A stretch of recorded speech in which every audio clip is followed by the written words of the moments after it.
Madhavi first became business analytics group today might have been APJ Abdul Kalam. APJ Abdul Kalam 1931-2015 was the 11th President of India, serving his term between the years 2003 and 2007. He was also a renowned aerospace engineer and known as the People President. He was also popularly as the missing man of India.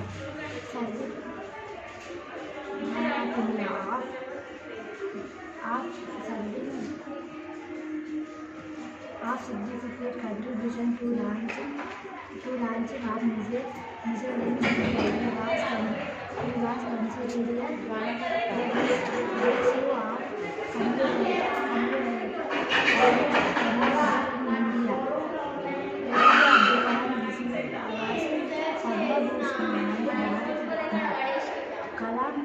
Kalam are often called workaholis.